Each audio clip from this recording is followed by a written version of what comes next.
আছি দ্য নূপুর চৌধুরী শোতে। এটি মূলত তথ্যমূলক অনুষ্ঠান, সেই সাথে থাকে রাজনীতির বিশ্লেষণও। এ পর্যায়ে আমরা আলোচনা করব বাংলাদেশের রাজনৈতিক প্রসঙ্গ এবং একই সাথে আমরা একটু কথা বলবো যে কেমন হলো ত্রয়োদশ জাতীয় সংসদের প্রথম যাত্রাটি। আর সে বিষয় নিয়ে আমাদের সাথে যুক্ত হয়েছেন গিয়াস আহমেদ। খুবই আমাদের পছন্দের একজন মানুষ। তিনি রাজনীতিবিদ, বিএনপির রাজনীতির সাথে অঙ্গাঅঙ্গিভাবে জড়িয়ে আছেন এবং তার অবদান বিশেষ করে আমেরিকাতে আমরা যারা আছি বিএনপির জন্য, জাতীয়তাবাদী এই দলটির জন্য তার অবদান অনস্বীকার্য। এবং শুধু শ্রম নয়, তিনি মাঠে ছিলেন সব সময়। তাকে আমরা সব সময় দেখেছি দলের হাল ধরতে একদম দুঃসময়ে। সে কারণে আপনাকে প্রথমত অভিনন্দন। আপনার দল এখন ক্ষমতায় বাংলাদেশের এবং সেই দলের থ্যাংক ইউ। ক্ষমতায়নে আপনাদের অবদান অনেক অনেক বেশি। কারণ আমি দেখেছি ক্ষমতার বাইরে যখন থাকে একটি দল, তার নেতাকর্মী খুঁজে পাওয়া খুব মুশকিল হয়। কিন্তু আপনি যেভাবে কাজ করেছেন বিএনপির হয়ে আমেরিকাতে আমরা যারা আছি, নিঃসন্দেহে আমি বলবো সে কারণে আপনি অবশ্যই প্রশংসার দাবিদার দল থেকে, আমাদের পক্ষ থেকে, যে দলের হালটি ধরে রেখেছিলেন। একটু জানতে চাই কেমন আছেন? রমজান মাস। Thank you. আপনার সুন্দর ইন্ট্রোডাকশন দিয়েছেন। আসলে দীর্ঘদিন যাবৎ নট অনলি আমি, আমাদের দল সকলে মিলে আমরা মার্কিন যুক্তরাষ্ট্রে যেভাবে কাজ করেছি, এটা অবশ্যই বাংলাদেশের গণতন্ত্রের জন্য। বাংলাদেশে একটি গণতন্ত্র রাষ্ট্র দেখতে চাই। কারণ আমরা চাই এদেশে যদি আমরা যারা প্রবাসী আছে, আমরা যদি বাংলাদেশকে দেখি একটি সুন্দর ভালো একটি রাষ্ট্র, শান্তিপূর্ণ রাষ্ট্র, গণতান্ত্রিক রাষ্ট্র, তাহলে কিন্তু আমরা যারা এই দেশে আছি, প্রবাসীরা যারা আছি, আমাদের ছেলেমেয়েরা যারা আছে, আমরা কিন্তু ভালো থাকবো। কারণ আমাদের কলিগরা আছে, আমাদের এই দেশে যার সাথে যারা ব্যবসা-বাণিজ্য করি, আমাদের ছেলেমেয়েরা ভালো স্কুল কলেজে যাচ্ছে, ভালো জব, বিজনেস করছে। তারা কিন্তু মানে উৎসাহিত হবে। আর যদি বাংলাদেশ ওই আপনার আফ্রিকার কোনো একটা মানে কান্ট্রি অথবা মানে উগান্ডার মতো হয়, তাহলে কিন্তু বাংলাদেশকে সেভাবে আমাদের যারা এখানে থাকে, আমাদেরকে সেভাবে তারা দেখবে। তো ভেরি ইম্পোর্টেন্ট আমাদের একটাই দাবি, সেটা হলো বাংলাদেশ যেন মানে সুষ্ঠুভাবে চলে, গণতান্ত্রিক উপায়ে চলে, দুর্নীতিমুক্ত, শোষণমুক্ত একটি সামাজিক ন্যায় বিচার প্রতিষ্ঠা হয়। আমরা সেটাই চাবো প্রবাস থেকে। অবশ্যই। আপনি বাংলাদেশে নির্বাচনের সময় ছিলেন, সেই অভিজ্ঞতা আমি নিব। তবে যেহেতু ত্রয়োদশ অধিবেশনের জাতীয় সংসদের যাত্রা শুরু হয়েছে, ভূমিকাটি যদি আমি এভাবে আপনাকে শোনাই, সেটি হচ্ছে স্পিকারের শূন্য আসন নিয়ে অধিবেশন শুরু, প্লে কার্ড দেখিয়ে রাষ্ট্রপতির ভাষণের প্রতিবাদ এবং ভাষণ শুরুর পরপরই বিরোধী দলীয় এমপিদের ওয়াকআউট, এসব নানা ঘটনার মধ্য দিয়েই শুরু হয়েছে বাংলাদেশের ত্রয়োদশ জাতীয় সংসদের যাত্রা। এবং সবচেয়ে বেশি আমরা মর্মাহত যেটি হয়েছি, জাতীয় সঙ্গীতের সময় বিরোধী দলের না দাঁড়ানো, দাঁড়িয়ে সম্মান প্রদর্শন না করা। তো আমি শুরুতে একটু আপনাকে জানতে চাই যে ত্রয়োদশ জাতীয় অধিবেশন শুরু হলো, আপনার প্রথম ভূমিকাতে কি বলবেন? তারপরে আমি ধাপে ধাপে বিভিন্ন বিষয় নিয়ে আলোচনা করব। ধন্যবাদ। আসলে দেখেন এই বাংলাদেশ চলছে কিন্তু এখন ১ম থেকেই সংবিধান অনুযায়ী চলছে। আপনি জুলাই বিপ্লব বলেন, জুলাই বিপ্লবের পরে কিন্তু যারা সরকার গঠন করেছে, তারা কিন্তু এই রাষ্ট্রপতির আ কাছেই কিন্তু শপথ নিয়েছে। সংবিধান অনুযায়ী তারা ক্ষমতায় বসেছে, মানে তত্ত্বাবধায়ক অন্তর্বর্তীকালীন সরকার, এবং সুপ্রিম কোর্ট সেটাকে রেকটিফাই করেছে, এবং আ আ আ আমাদের প্রেসিডেন্ট যিনি এখন আছেন, তিনি শপথ পড়িয়েছেন।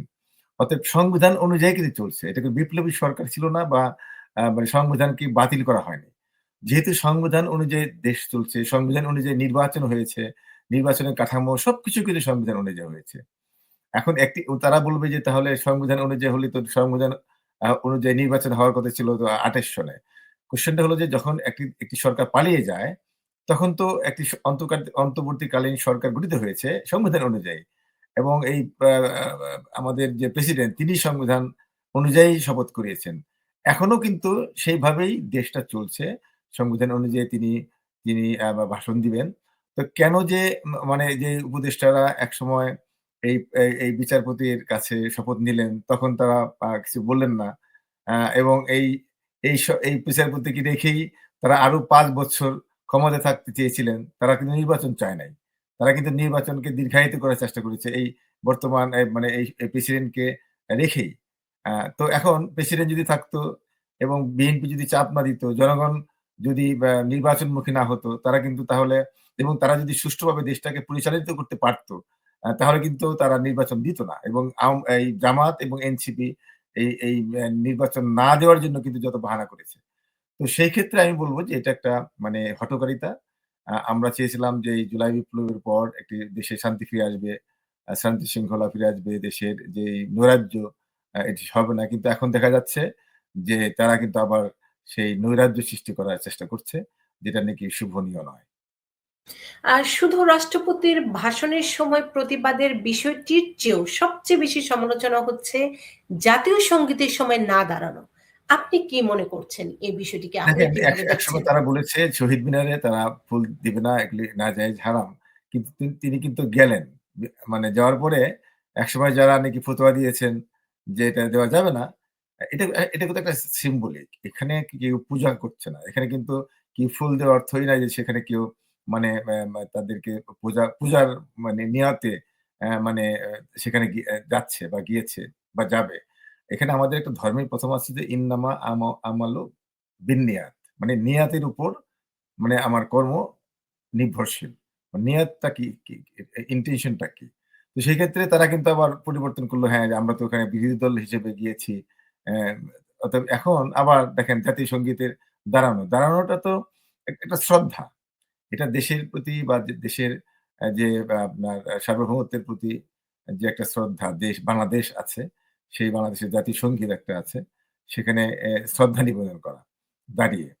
তো এরা দেখবেন এই আমরা যখন মিলাদ কিয়াম করি, তখনও কিন্তু নবীর উপর যখন আমরা সালাম দেই, এক ধরনের লোক আছে যারা সালাফি, মানে ওহাবি সালাফি, পথভ্রষ্ট এরা। এরা কিন্তু দাঁড়াবে না। এরা দাঁড়াবে না, এরা বলবে মিলাদ সালাম দেওয়া যাবে না।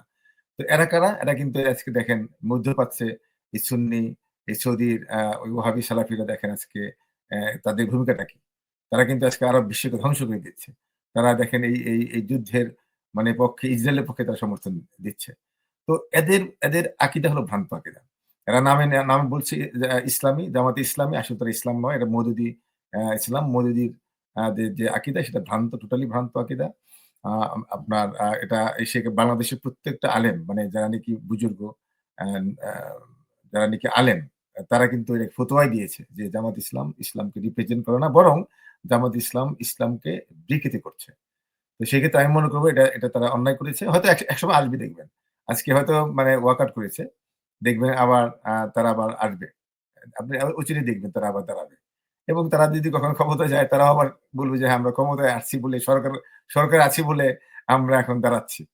তো এই যে এই ধরনের যে আপনার হঠকারিতা, ভন্ডামি বলব এটাকে। তো এগুলি বাংলাদেশের মানুষ বুঝতে পেরেছে এবং তারা কিন্তু রাজনীতির যে অঙ্গনটা কিন্তু তারা এখন দূষিত করছে। টাকার খেলা। প্রচুর টাকা এবার তারা নির্বাচনে মানে ঢেলেছে। এখন যারা ইসলামিক দল, তারা আল্লাহর উপর তাওয়াক্কুল থাকবে। যে আমরা আল্লাহর জন্য কাজ করব, আমরা ইসলামের জন্য কাজ করব। আমরা কেন ঘুষ দিব? তারা ঘুষ দিয়ে এবার মানে ভোট নিয়েছে। তারা মানে প্রত্যেকটা ভোটারকে এবার আমরা দেখেছি আমি প্র্যাকটিক্যালি ছিলাম। দেখেন ৳৫০০, ৳১,০০০ করে দিয়েছে আমার সামনে। আমার গ্রামে। তো এগুলি আমি তো লাইভে দিয়েছি। আমি কিন্তু ধরেছিলাম, এগুলো আমি ভিডিও করেছি, আমি লাইভ করেছি। তো এইভাবে মানে পরিবেশটাকে তারা নষ্ট করছে। তারা ক্ষমতায় যাবার জন্য এত মরিয়া হয়েছে যে তারা রোজাকে আর পূজাকে একই মানে মুদ্রার এপিঠ-ওপিঠ তারা বলছে। অতএব আমি বলব যে তারা প্রথমত প্রথমত ইসলামিক দল না। প্রথমত ইসলামিক ভ্যালুস তারা মানে ক্যারি করে না। দ্বিতীয়ত তারা আমরা যে জুলাই বিপ্লবের পরে যে একটা শান্তিপূর্ণ পরিবেশ চেয়েছিলাম রাজনীতির মাঠে সেটা তারা কিন্তু কলুষিত করছে। আপনার কি মনে হয় যে বর্তমান প্রধানমন্ত্রী তারেক রহমান ঠিকভাবে তার দায়িত্বটি পালন করতে পারবেন নাকি প্রতি পদে বাধাগ্রস্ত হবেন? দেখেন বাংলাদেশের জনগণ কিন্তু সচেতন। জনগণকে আপনি বোকা বানানো যায় না।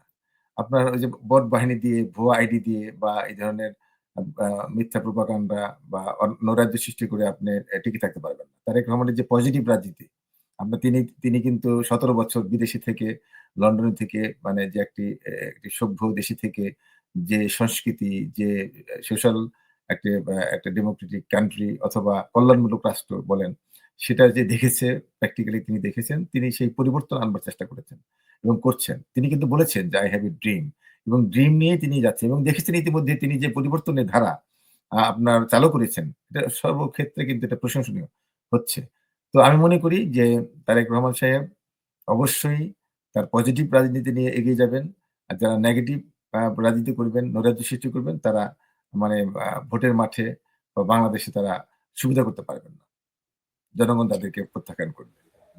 আমি আর ২ টো ৩ টি বিতর্কিত বিষয়ে যাওয়ার আগে আপনার একদম প্রত্যক্ষ অভিজ্ঞতা একটু নিতে চাই। এবার নির্বাচনের মাঠে আপনি সরাসরি ছিলেন বাংলাদেশে। মানুষের একটু সাধারণ প্রতিক্রিয়া কিংবা আপনার কেমন অনুভূতি? আপনি আ নিউ ইয়র্ক থেকে গেছেন এবং মানুষের যে উৎসাহ, উদ্দীপনা এবং ভোটের যে পরিবেশ সবকিছু মিলে আপনার মন্তব্যটি আমি একটু নিতে চাই। কেমন আমি ছিল আমি নির্বাচন? হ্যাঁ, আমি তো দীর্ঘদিন ছিলাম এবং ভোটের মাঠেই ছিলাম। আ আমি দেখেছি যে এবার মানুষ মানে শান্তিপূর্ণভাবে ভোট দিয়েছে প্রথমত। এবার কিন্তু ভোট কারো ভোট মানে রাতের ভোট দিনে বা ওই মৃত মানুষের ভোট কোন রকম জাল ভোট এবার কিন্তু দেওয়ার সুযোগ ছিল না। এবং কেউ সে চেষ্টা করেনি। সেক্ষেত্রে আমি বলব শান্তিপূর্ণ নির্বাচন হয়েছে। আর ২য় হলো যে আপনার ইউনূস সরকার তারা কিন্তু জামাতকে অনেক ফেভার করেছে। কারণ জামাতের রিকমেন্ডেশন এ অনেক প্রশাসনে নিয়োগ হয়েছে। ডিসি বলেন, আপনার অনেক সচিব বলেন, সেগুলো কিন্তু এনসিপি এবং জামাত যৌথভাবে দিয়েছে। আমি প্র্যাকটিক্যালি আমি বলব যে অনেক আ আ স মানে জয়েন্ট সেক্রেটারি লেভেলের লোক বা উপসচিব লেভেলের লোক যারা নাকি বিএনপি করতো আগে একসময় ছাত্রদল করতো। আমাদের সাথে যারা জানাশোনা ছিল, তারা কিন্তু প্রমোশন পায়নি ঠিকমতো।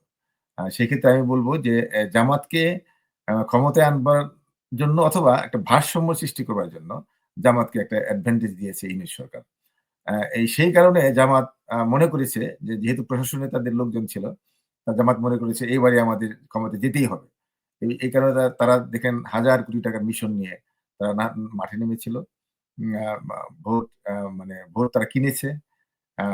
এবং রমজানের আমি একটা উদাহরণ দিব যে রমজানের মাসে তারা রমজান মাস অনেক দেরিতে ভোটের আগেই তারা স্লিপ দিয়েছে রমজানের স্লিপ ভোটারকে। আমি সেগুলো ধরেছি।